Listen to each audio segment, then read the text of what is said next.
In 1960, two men climbed inside a metal ball and sank themselves to the deepest point on Earth. No communication, no rescue plan, no way back if something went wrong. When they finally reached the bottom, 36,000 feet below the surface, one of them saw something that the official report described only as a large flatfish. That detail was never followed up, never explained, and never investigated again. Here's what we actually know about the Mariana Trench. The pressure down there is 1,000 times greater than what you feel right now. It would crush a human body instantly. It would collapse a submarine like an empty can. And yet, when scientists dropped unmanned cameras to the bottom in 2023, they didn't find a dead, empty wasteland. They found creatures moving in the darkness. Species that had never been seen before. Things with no eyes, no pigment, and no reason to exist by any rule of biology we currently understand. But here's the question nobody is asking. If life can survive in conditions that should make survival completely impossible, what else is down there that we haven't found yet? Because we have explored less than 0.01% of the Mariana Trench floor. And every single time we look, we find something new. Something that wasn't supposed to be there. Stay with me, because what comes next is going to change the way you think about this planet. The Mariana Trench extends like a gigantic scar on the bed of the western Pacific Ocean, specifically east of the Mariana Islands, with a length of approximately 2,550 kilometers and an average width of 69 kilometers. To give you an idea of its magnitude, this pit could completely contain the distance between Madrid and Moscow throughout its extension. But what is truly impressive is not its length, but its vertical depth that challenges all understanding. The deepest point of this pit is named Challenger Abyss in honor of the research ship that discovered it in 1951 and reaches 10,994 meters below sea level, almost 11 kilometers down, directly towards the bowels of our planet. If you could place Mount Everest, the highest mountain in the world, with its 8,849 meters high, inside the Mariana Trench vertically, its top would still be submerged under more than 2 kilometers of cold and dark water. If you stack the Burj Khalifa of Dubai, the tallest building in the world, with its 828 meters, you would need 13 of these skyscrapers, one on top of the other, to barely reach from the bottom to the surface of the ocean. It is such an extreme depth that it is almost impossible to visualize for our minds, accustomed to normal terrestrial dimensions. The formation of this monumental pit is the result of a geological process that has been developing for millions of years and that remains active to this day. We are facing what geologists call a subduction zone, a place where two huge tectonic plates are colliding in a slow but unstoppable movement.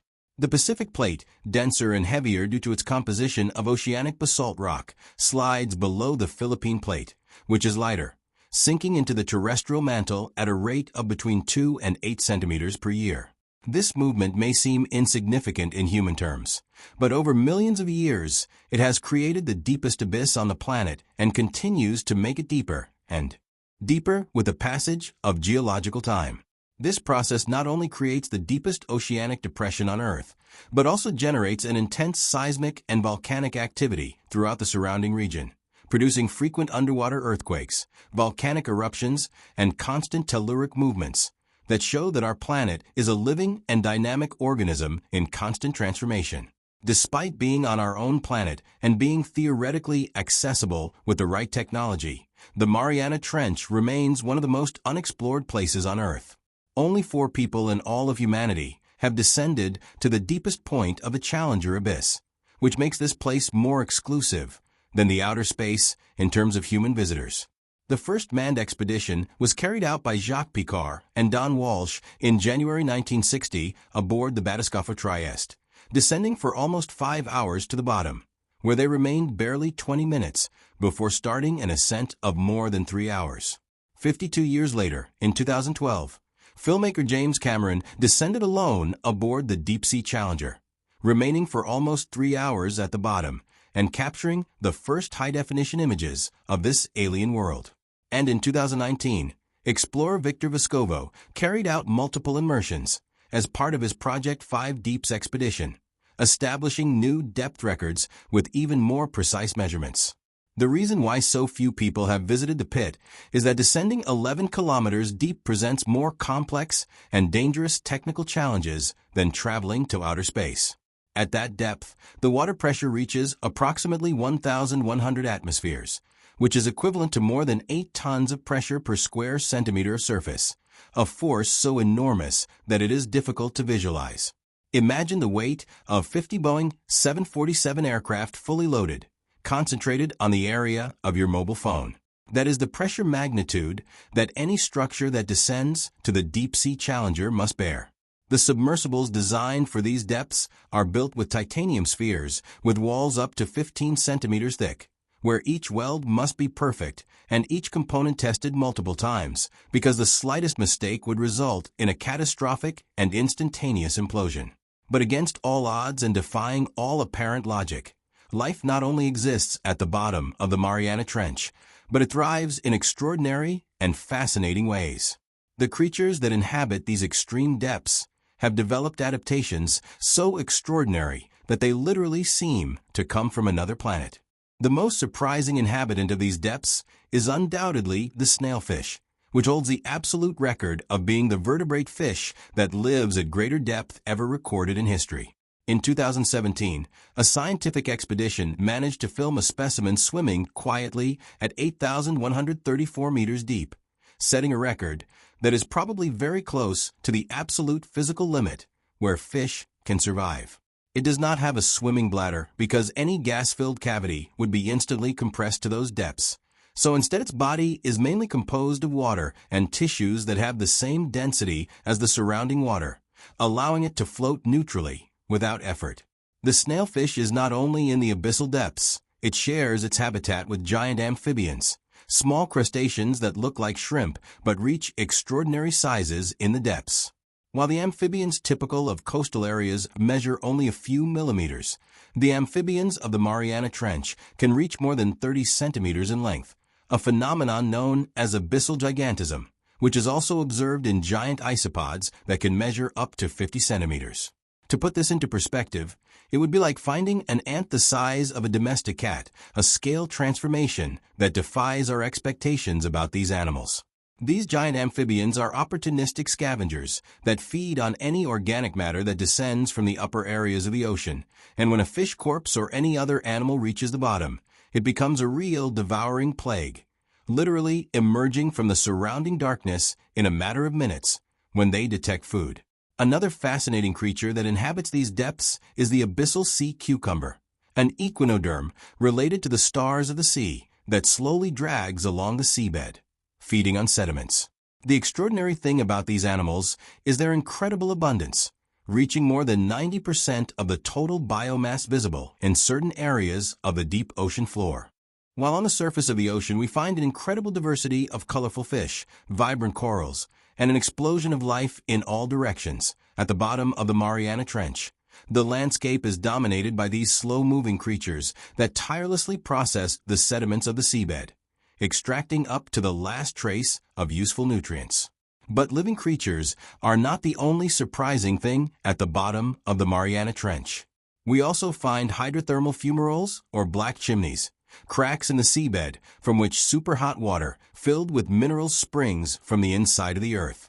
These fumaroles create an oasis of life in the middle of the abyssal desert, expelling water that can reach up to 400 degrees Celsius, although it quickly cools down when it comes into contact with the surrounding water, which is just above the freezing point. Around these fumaroles, unique ecosystems are developed based on chemosynthesis instead of photosynthesis, where specialized bacteria extract energy from chemical compounds such as hydrogen sulfur, creating the basis of a completely independent food chain from the sun. Giant tube worms more than 2 meters long live fixed around these fumaroles, without mouth or digestive system, surviving in symbiosis with chemosynthetic bacteria that live inside their bodies and provide them with nutrients directly. Yeti crabs, with a hairy appearance due to the bacteria they grow on their claws, swarm around the fumaroles, feeding on these bacteria in a fascinating example of animal agriculture.